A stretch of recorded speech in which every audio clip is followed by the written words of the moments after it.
Hello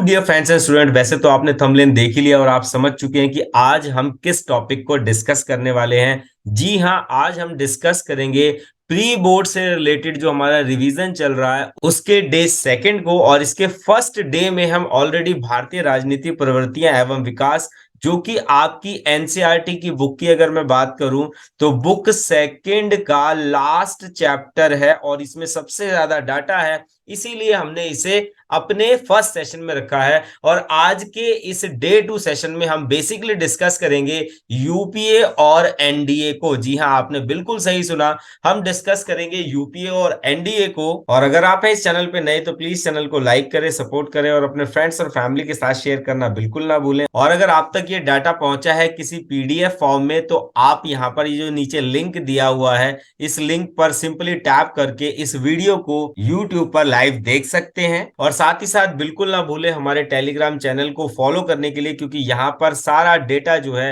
वो आपको available मिलता है। यहाँ पर टेलीग्राम चैनल का जो नेम है ऑलरेडी डिस्प्ले है और नीचे जो है डिस्क्रिप्शन बॉक्स में आपको इसका लिंक भी मिल जाएगा। तो कल की क्लास में हमने इन पॉइंट्स को ऑलरेडी डिस्कस कर लिया था और आज के इस सेक्शन में हम जो पॉइंट डिस्कस करने जा रहे हैं वो है आपका यूपीए 1 और 2, और दूसरा है राष्ट्रीय जनतांत्रिक गठबंधन जिसे हम एनडीए के नाम से जानते हैं। एनडीए के जो 4 के 4 फेजेस हैं, उन चारों फेजेस को हम जो है आज डिस्कस करने वाले हैं। बेसिक अगर मैं बात करूं तो आप ये मान के चलिए कि जब भी हम किसकी बात कर रहे हैं, यूपीए की बात कर रहे हैं, तो यहां पर हम किसकी बात कर रहे होते हैं, कांग्रेस की बात कर रहे हो। तो पहले एक बार अपना एक सेटअप बना लीजिए ताकि आप इन पॉइंट्स को बहुत अच्छे से समझ पाए कि जब भी हम यूपीए की बात कर रहे हैं तो बेसिकली हम कौन सी पार्टी की बात कर रहे हैं, कौन से दल की बात कर रहे हैं, कांग्रेस की बात कर रहे हैं। और जब भी हम एनडीए की बात कर रहे हैं बच्चों, तो हम बात कर रहे हैं बीजेपी की। Is that clear all of you? अगर आपको क्लियर है तो एक बार थम्स अप कर देंगे। चलिए शाबाश। अब यहां पर हमें इन्हीं 2 पॉइंट को आज हम डिस्कस करेंगे और यहां से आपका जो क्वेश्चन है वो कंफर्म आएगा। और तीसरा पॉइंट जो हम यहां पर डिस्कस करेंगे आज के इस लेक्चर में वो होगा विकास और शासन के मुद्दे। तो बेसिकली इन 3 पॉइंट्स को आज हम अपने इस टॉपिक में डिस्कस करने वाले हैं और यहां से आपके 8 मार्क्स के जो क्वेश्चंस हैं वो आएंगे ही आएंगे, क्योंकि ये जो है ये टॉपिक बिल्कुल नया है और इस टॉपिक में आपको बहुत सारी चीजें जो हैं वो पढ़ने समझने के लिए मिलेंगी। तो चलिए without wasting any more time शुरू करते हैं हम अपने आज की क्लास मेरे यानी लेक्चरर उदय कुमार के साथ।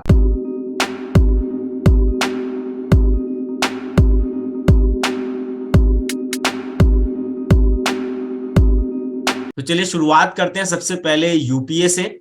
और यूपीए में जैसे कि आप देख रहे हैं इसे हिंदी में क्या कहा जाता है, संयुक्त प्रगतिशील गठबंधन, और हिंदी में इसे कहा जाता है सप्रागा। और इंग्लिश की बात करूं तो यूनाइटेड प्रोग्रेसिव अलायंसेस, जिसका शॉर्ट फॉर्म रहता है UPA. Is that clear all of you? अब चलिए इसके बेसिक्स को देखते हैं। जब भी हम यूपीए की बात करेंगे तो यहां पर आप एक बेसिक अपने दिमाग में बैठा लीजिए कि यहां पर हम कहीं ना कहीं कांग्रेस की बात कर रहे हैं, क्योंकि कांग्रेस जो है यहाँ पर एक लीडिंग पार्टी के रूप में हमारे सामने रहता है, इसीलिए यहाँ पर हम कांग्रेस की बात कर रहे हैं। और इस चेहरे को तो आप सभी जानते होंगे, ये कौन है? डॉक्टर मनमोहन सिंह। ये कौन है? डॉक्टर मनमोहन सिंह है। और जब भी हम बात करेंगे यूपीए की तो एक लंबा शासनकाल जो है वो इन्होंने द्वारा ही इस पूरे के पूरे सेशन में देखने को मिलता है। चलिए अब इसके साथ ही आगे बढ़ते हैं और देखते हैं कि यूपीए के अंदर आपके सिलेबस में किन किन चीजों को हम यहाँ पर पढ़ सकते हैं, देख सकते हैं और समझ सकते हैं। यहाँ पर सबसे पहला, यूपीए का फुल फॉर्म क्या है?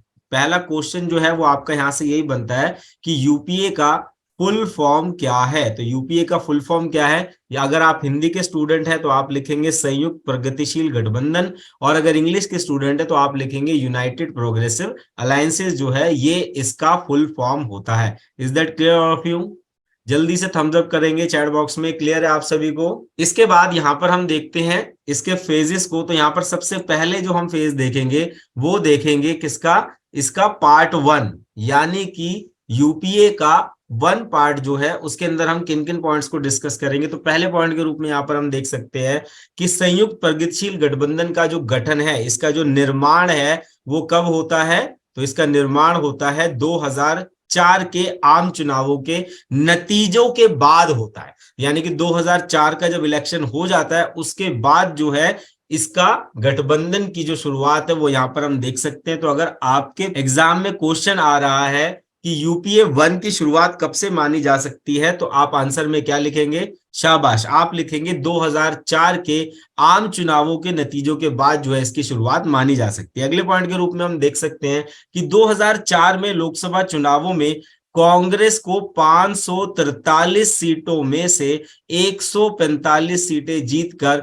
सबसे बड़ी पार्टी के रूप में उभरी। तो आप देख सकते हैं कि यहाँ पर लोकसभा चुनाव में जो कांग्रेस है उसको 543 में से 145 सीटें मिलती है, जबकि उसके प्रतिद्वंदी जिसे हम भाजपा कहते हैं या हम कह सकते हैं किसके विपक्ष में 138 सीटों पर जीत दर्ज की थी। तो यहां से देखिए अब क्वेश्चन क्या बन रहा है।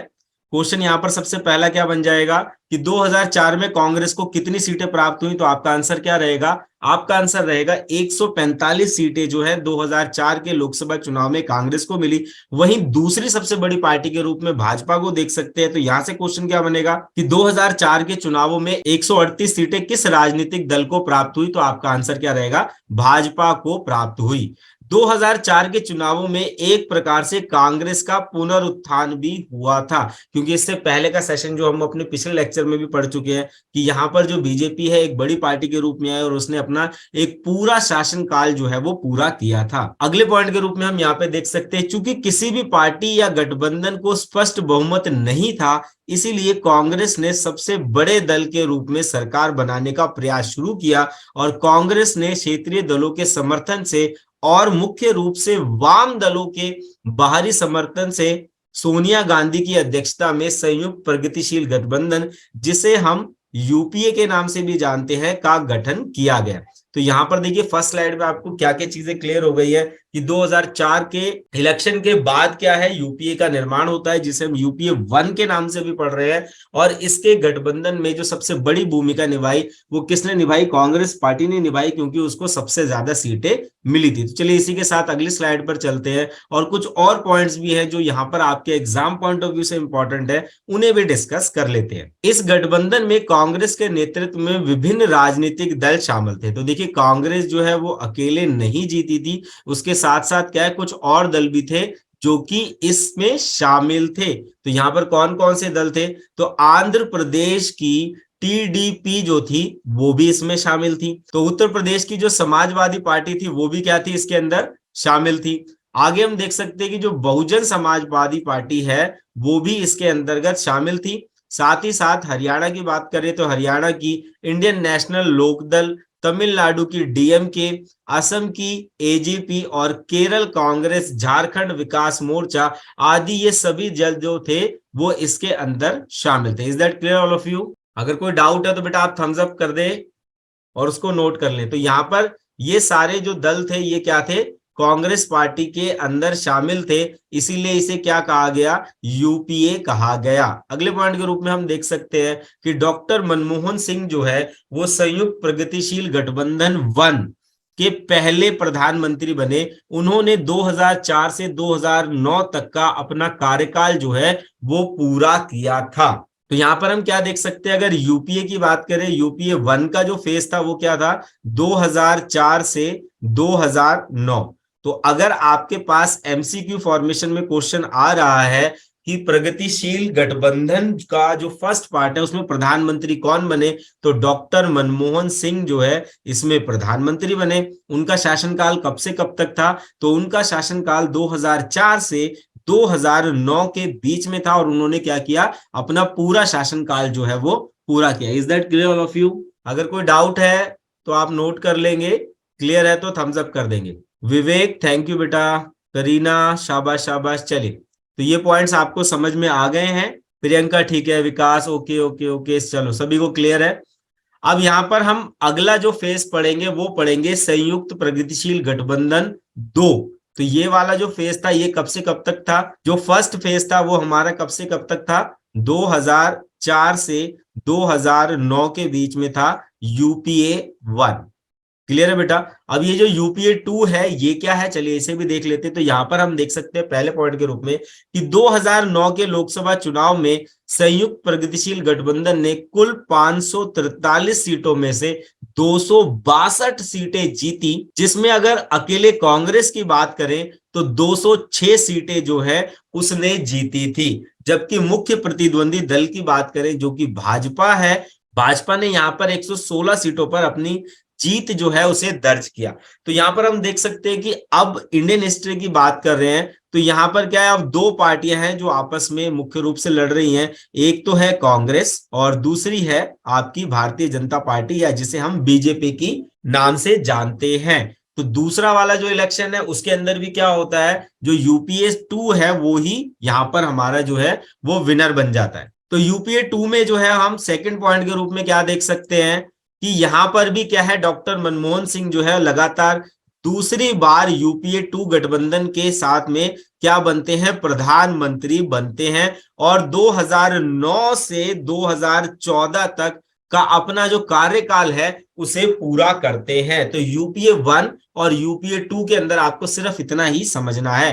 तो यूपीए 1 का सेशन क्या हो गया बेटा, 2004 से 2009 हो गया। और यूपीए 2 की बात करूं तो यूपीए 2 में भी जो प्रधानमंत्री है वो कौन रहते हैं, मनमोहन सिंह ही रहते हैं। और इसका टर्नओवर या ड्यूरेशन क्या है, 2009 से 2014 तक। यहां तक जो है वो कांग्रेस बड़ी भारी बहुमतों से जीत रही थी अपने अलायंसेस के साथ साथ। और 2 की बात करें तो यहां पर अकेले जो कांग्रेस है उसने 206 सीटें जीती थी। तो हम देख सकते हैं कि अपने दम पर भी वो चाहती तो सरकार बना सकती थी, लेकिन उसने अपने जो भी गठबंधन है उनको ध्यान रखते हुए ही क्या करा, शासन को आगे बढ़ाया।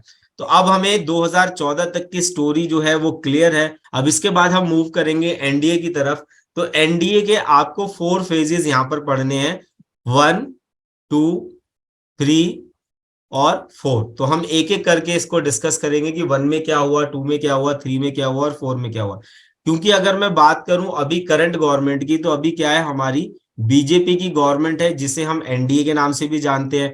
तो यहां पर आपके जो क्वेश्चन है वो एनडीए से ज्यादा आने के चांसेस है। देखिए यहाँ पर हम प्रिडिक्टेबिलिटी पर ही काम करते हैं। तो क्योंकि गवर्नमेंट जो है अभी बीजेपी की है, एनडीए की है, तो यहाँ पर एनडीए से क्वेश्चन आना जो है वो एक तरीके से मान लीजिए कि स्वाभाविक हो जाता है। तो चलिए अब एनडीए 1 को देखते हैं सबसे पहले कि एनडीए 1 में क्या होता है। तो यहां से देखिए आपका जो पहला क्वेश्चन बनता है वो क्या बनता है कि एनडीए का फुल फॉर्म क्या है। जो हिंदी वाले बच्चे हैं वो याद रखेंगे यहाँ पर बेटा, इसका फुल फॉर्म क्या है, राष्ट्रीय जनतांत्रिक गठबंधन, जिसे हम ग के नाम से भी जानते हैं। और इंग्लिश में इसे कहा जाता है नेशनल डेमोक्रेटिक अलायंसेस। क्लियर है बेटा। अब इसके अंदर जो पॉइंट्स हमें पढ़ने हैं उनको देख लेते हैं। सबसे पहले हम डिस्कस करेंगे राष्ट्रीय जनतांत्रिक गठबंधन 1 को।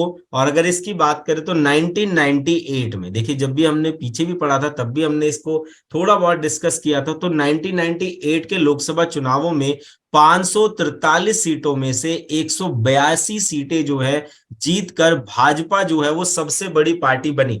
तो इससे पहले अगर हम बात करें तो भाजपा का कोई उतना बड़ा नाम रुतबा नहीं था, लेकिन 1998 के चुनाव में क्या करती है, ये एक बड़ी पार्टी के रूप में सामने आती है। और उसके मुख्य प्रतिद्वंदी पार्टी यानी कि जब जो कांग्रेस पार्टी है उसको यहाँ पर कितनी सीटें मिल रही हैं, केवल 141 सीटों के साथ दूसरे नंबर पर रहती है। तो यहां से देखिए आपका प्राइम क्वेश्चन क्या बनता है कि 1998 के लोकसभा चुनावों में कांग्रेस के पास कितनी सीटें थी, तो उसके पास थी 141 सीटें। और बीजेपी के पास कितनी सीटें थी, तो उसके पास थी 182 सीटें। Is that clear all of you. चलिए सेकंड पॉइंट यहां पर हम देख सकते हैं कि हालांकि भाजपा सबसे बड़ी पार्टी थी परंतु उसके पास सरकार बनाने के लिए बहुमत नहीं था। देखिए वैसे तो ये क्या थी, एक बहुत बड़ी पार्टी थी, लेकिन सरकार बनाने के लिए जितना बहुमत चाहिए वो इसके पास अवेलेबल नहीं था। ऐसी स्थिति में भाजपा ने लगभग 13 छोटे बड़े क्षेत्रीय दलों के साथ मिलकर राष्ट्रीय जनतांत्रिक गठबंधन यानी कि राजग का गठन किया। नेक्स्ट पॉइंट के रूप में यहां पर हम देख सकते हैं कि 1998 के भाजपा के नेतृत्व में राष्ट्रीय जनतांत्रिक गठबंधन ने तेलुगु देशम पार्टी, जिसे हम किस नाम से जानते हैं, टीडीपी के नाम से भी जानते हैं, के बाहरी समर्थन से केंद्र में अटल बिहारी वाजपेयी जी के नेतृत्व में अपनी पहली सरकार बनाई। इसी पहली सरकार को ही हम एनडीए 1 के नाम से जानते हैं। तो देखिए यहाँ पर पहला क्वेश्चन क्या बनता है कि किस इलेक्शन के बाद जो है वो एनडीए 1 की स्थापना हुई थी। तो 1998 का जो इलेक्शन था उसके बाद जो है भाजपा ने 13 अन्य दलों के साथ क्या किया, गठबंधन किया, और इसे ही हम एनडीए के नाम से जानते हैं, यानी कि नेशनल डेमोक्रेटिक अलायंसेस के नाम से जानते हैं। चलिए इसी के साथ चलते हैं अगली स्लाइड पर, जहां पर हम कुछ और बेसिक पॉइंट्स को डिस्कस करेंगे जो कि हमारे एनडीए 1 से रिलेटेड है। पहला पॉइंट हम यहाँ पर देख सकते हैं कि अटल बिहारी वाजपेयी राष्ट्रीय जनतांत्रिक गठबंधन एनडीए की सरकार के पहले प्रधानमंत्री बने। तो पहले प्रधानमंत्री एनडीए के कौन बने, तो अटल बिहारी वाजपेयी जी जो है वो बने थे। हालांकि प्रधानमंत्री के रूप में यह उनका दूसरा कार्यकाल था। इससे पहले की जब हम बात कर रहे थे तो 13 दिन के लिए वो उससे पहले भी सरकार जो है वो बना चुके थे, लेकिन एक पार्टी के द्वारा क्या किया गया, उनसे समर्थन वापस ले लिया गया और इसी वजह से उनकी सरकार जो है वो गिर गई थी। अगले पॉइंट के रूप में हम देख सकते हैं कि एनडीए 1 की यह सरकार एक ही वर्ष के बाद यानी कि 1999 में उस समय अल्पमत में आ गई। अल्पमत का मतलब क्या है कि भाई बहुमत बनाने के लिए जितने सदस्यों की आवश्यकता होती है वो उनको नहीं मिल रहे थे, जब तमिलनाडु की अनमुख जयललिता ने सरकार से समर्थन वापस ले लिया। तो देखिए यहाँ पर जयललिता जी ने क्या कर लिया, एनडीए 1 से अपना समर्थन वापस ले लिया और सरकार गिर गई। इसके बाद सदन में बहुमत साबित करने के दौरान यह सरकार मात्र एक वोट से गिर गई, जिसके कारण अटल बिहारी वाजपेयी जी का अपने पद से इस्तीफा देना पड़ा। तो देखिए पहले जो था वो 13 दिन की सरकार इन्होंने बनाई थी, उसके बाद क्या है 13 माह के बाद ये सरकार जो है वो जयललिता के अपना समर्थन वापस लेने के कारण गिर गई और उसके बाद दोबारा से अटल बिहारी वाजपेयी जी को क्या करना पड़ा, इस्तीफा देना पड़ा। नेक्स्ट पॉइंट यहां पर हम देखेंगे एनडीए 2 का।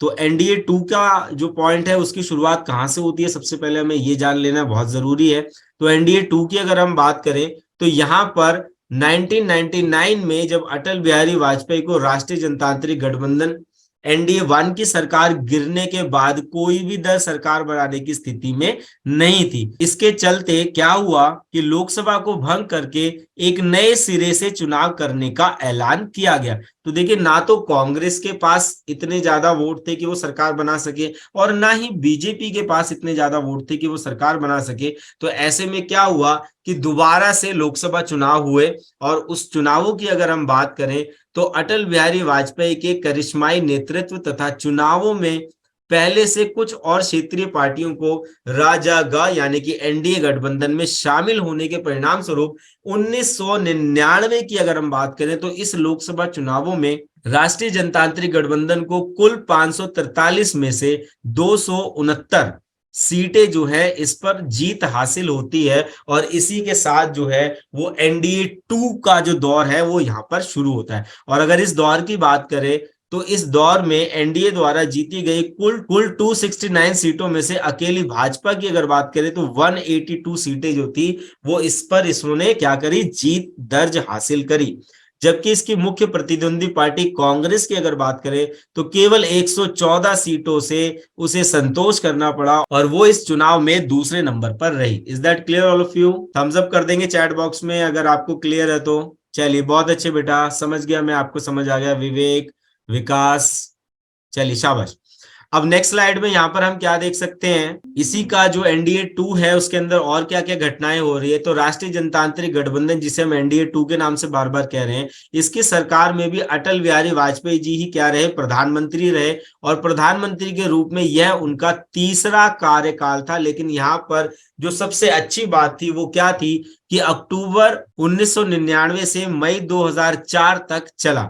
भारतीय राजनीति में ये पहली बार हो रहा था जब कोई गैर कांग्रेसी गठबंधन ने अपना निर्धारित कार्यकाल पूरा किया था, यानी कि पूरे 5 वर्षों तक यहाँ पर क्या किया गया, शासन किया गया। तो ये अपने आप में एक बहुत बड़ी अचीवमेंट थी। और अचीवमेंट क्यों थी, क्योंकि इससे पहले जो थी वो कांग्रेस की सरकार चल रही थी, चाहे वो यूपीए 1 के नाम से हो, यूपीए 2 के नाम से हो, लेकिन यहाँ पर भारतीय राजनीति में पहली बार जो है कोई गैर कांग्रेसी गठबंधन अब जो है उसने अपना पूरा शासनकाल जो है वो इसके अंदर पूरा किया था। इसके बाद अगले पॉइंट के रूप में यहाँ पर हम देख सकते हैं कि 2004 में लोकसभा का कार्यकाल पूरा होने से 6 माह पहले ही लोकसभा चुनावों की घोषणा कर दी गई और इन चुनावों में राष्ट्रीय जनतांत्रिक गठबंधन को मात्र 186 सीटों पर जीत मिली, जबकि कांग्रेस के नेतृत्व में उनके विपक्षी गठबंधन संयुक्त प्रगतिशील गठबंधन को 222 सीटों पर जीत मिली। और इसके बाद संयुक्त प्रगतिशील गठबंधन की सरकार ने डॉक्टर मनमोहन सिंह के नेतृत्व में 2004 से 2014 के दौरान 2 शासनकाल जो है वो पूरे किए थे, जिसे हम अपनी पिछली स्लाइड में भी डिस्कस कर चुके। तो आई होप अब आपको ये सारे पॉइंट भी जो है वो अच्छे से समझ आ गए होंगे। तो चलिए इसी के साथ चलते हैं नेक्स्ट हेडर की तरफ, जहां पर हम डिस्कस करेंगे एनडीए 3 को, यानी कि राष्ट्रीय जनतांत्रिक गठबंधन राजागार 3। तो जैसा कि हमें पता ही है कि जो पिछले 2 इलेक्शन हुए हैं हमारे, उनमें कौन जीत रही है? शाबाश, मुझे पता है आप लोगों को पता है। तो इसमें जीत रही है बीजेपी। तो 2014 की शुरुआत से अगर हम देखेंगे तो 2014 में जो 16वां लोकसभा चुनाव हुआ उसमें राष्ट्रीय जनतांत्रिक गठबंधन में लोकसभा में 543 में से 336 सीटें जीतकर पूर्ण बहुमत प्राप्त किया। तो देखिए यहां पर अगर बीजेपी चाहती तो वो क्या कर सकती थी? वो पूर्ण बहुमत के आधार पर अपना शासन बना सकती थी, लेकिन उसने ऐसा नहीं किया। उसने अपनी गठबंधन की जो राजनीति है उसको तोड़ा नहीं। इसे ही क्या कहा गया है? अतिरिक्त बहुमत। तो अगर आपके पेपर में क्वेश्चन आ रहा है कि अतिरिक्त बहुमत से आप क्या समझते हैं, तो आप इस पॉइंट को यहां पर एक्सप्लेन कर लिखेंगे। नेक्स्ट पॉइंट के रूप में यहां पर हम देख सकते हैं कि इन चुनावों में अकेले भाजपा को 282 सीटें जो है जीती मिली थी और बहुमत से 10 सीटें ज्यादा थी। यानी कि बहुमत बनाने के लिए, सरकार बनाने के लिए जितनी सीटें चाहिए उससे 10 सीटें इनके पास ऑलरेडी ज्यादा थी। और कांग्रेस की बात करें, जो कि पिछले चुनावों तक एक प्रतिद्वंदी थी, एकदम आमने सामने की टक्कर चल रही थी, उसे केवल कितनी सीटें मिली? 44 सीटों पर ही उसे विजय मिली और वो उस पर सिमट गई। अगर 2-4 सीटें और कम होती तो ये राष्ट्रीय पार्टी होने का जो दर्जा है वो भी क्या हो सकता था? समाप्त हो सकता था। यहां पर अगला पॉइंट हम देख सकते हैं कि 1984 की बात करें, जब इंदिरा गांधी की हत्या कर दी गई थी, तो उसके बाद सहानुभूति की लहर के चलते कांग्रेस को मिली बहुमत के बाद ये पहली बार था कि किसी पार्टी ने अकेले अपने दम पर बहुमत जो है वो हासिल किया हो। अगले पॉइंट के रूप में हम क्या देख सकते हैं? राष्ट्रीय जनतांत्रिक गठबंधन द्वारा चुनावों में पहले ही प्रधानमंत्री पद के लिए घोषित किए गए श्री नरेंद्र मोदी जी ने क्या करा? एनडीए 3 में सरकार के प्रधानमंत्री बने। तो यहां से देखिए आपका क्वेश्चन क्या बनता है कि एनडीए 3 में प्रधानमंत्री पद जो है वो किसके द्वारा संभाला गया? तो नरेंद्र मोदी जी के द्वारा संभाला गया। और इसका जो टाइम ड्यूरेशन है वो क्या है? 2014 के बाद से हम यहाँ पर इसे देख सकते हैं। Is that clear all of you? Thumbs up कर देंगे बेटा अगर आपको क्लियर है तो। चलिए इसके बाद यहाँ पर जो है इस स्लाइड से हमारा लास्ट पॉइंट है जिसे हम अभी डिस्कस करेंगे कि नरेंद्र मोदी ने वर्ष 2014 से 2019 तक एनडीए 3 की सरकार में प्रधानमंत्री के रूप में अपना कार्यभार संभाला और अपना पूरा कार्यकाल किया। तो एनडीए 3 की बात करेंगे तो ये कब से कब तक है बेटा? तो ये है 2014 से 2019 के बीच में, और इसमें जो शासनकाल है वो किसका है? वो प्रधानमंत्री नरेंद्र मोदी जी का शासनकाल है। Is that clear? एक बार थम्स अप कर देंगे अगर कोई डाउट नहीं है तो। चलिए शाबाश, बहुत अच्छे। चलिए विकास प्रेम माथुर, बहुत अच्छे बेटा। चलिए इसी के साथ चलते हैं हम अपनी अगली स्लाइड पर, जहां पर हम एनडीए 4 की बात करेंगे। तो एनडीए 4 की बात करें तो यहाँ पर भी 2019 में 17वीं लोकसभा चुनाव होता है। तो यहां से देखिए इस तरीके के भी क्वेश्चन पूछे जाते हैं कि 17वीं लोकसभा चुनाव कब हुआ? तो कब हुआ? 2019 में हुआ। और इसकी बात करें तो इस चुनाव में 543 सीटों में से 353 सीटें जो हैं वो किसको मिलती हैं? दोबारा से बीजेपी को मिलती है, और इसे ही पूर्ण बहुमत से सरकार बनाने का जो मौका है वो दोबारा से मिलता है। अगले पॉइंट के रूप में हम देख सकते हैं कि 2019 में 17वें लोकसभा चुनाव में 543 सीटों की बात करें तो अकेले भाजपा ने 303 सीटें जीत की और बहुमत से 31 सीटें जो थी वो ज्यादा थी। जबकि कांग्रेस की बात करें तो कांग्रेस मात्र 52 सीटों पर ही अपनी जीत को हासिल कर पाई। यहां पर नेक्स्ट पॉइंट के रूप में हम देख सकते हैं कि एनडीए 4 की सरकार में भी नरेंद्र मोदी जो है वो दूसरी बार प्रधानमंत्री बनते हैं देश के। और इसी के साथ अगर हम बात करें तो 2019 के चुनावों में भाजपा को मिली प्रचंड बहुमत के आधार पर जो समाज वैज्ञानिक है उन्होंने वर्तमान दलीय व्यवस्था को क्या कहा, बीजेपी व्यवस्था कहा। तो यहां से देखिए आपका एक और क्वेश्चन बनता है कि बीजेपी व्यवस्था के नाम से किसे जाना जाता है।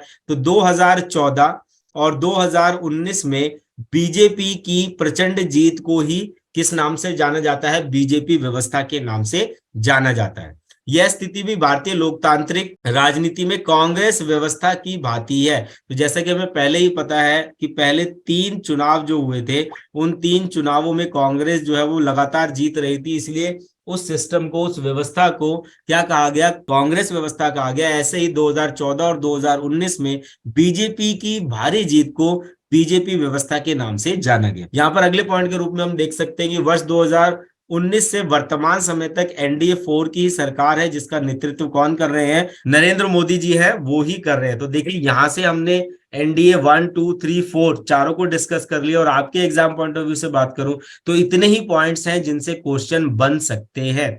और यहां पर हम लास्ट पॉइंट के रूप में देख सकते हैं जो क्वेश्चन आता है विकास और शासन के मुद्दे। तो हमारी जो करंट गवर्नमेंट है एनडीए 4 गवर्नमेंट है, यानी कि एनडीए 3 की बात करें और 4 की बात करें तो उनके द्वारा विकास के लिए जो भी कार्यक्रम चलाए गए उन्हीं को यहाँ पर हम देखेंगे। तो कुछ कार्यक्रम्स हैं जो कि आपके टीचर्स ने भी आपको डिटेल में पढ़ा दिया होगा, तो यहाँ पर हम ज्यादा टाइम वेस्ट नहीं करेंगे। तो प्रधानमंत्री उज्ज्वला योजना, स्वच्छ भारत अभियान, प्रधानमंत्री जनधन योजना, दीनदयाल उपाध्याय योजना, फसल बीमा योजना, बेटी बचाओ बेटी पढ़ाओ और आयुष्मान भारत। तो इनमें से कोई भी 4 जो है वो आप डिटेल में इन्हें पढ़ लेंगे। तो आज की क्लास में बस इतना ही। मिलते हैं आपसे नेक्स्ट क्लास में जहां पर हम डिस्कस करेंगे इससे प्रीवियस चैप्टर को। तब तक के लिए जय भीम जय भारत।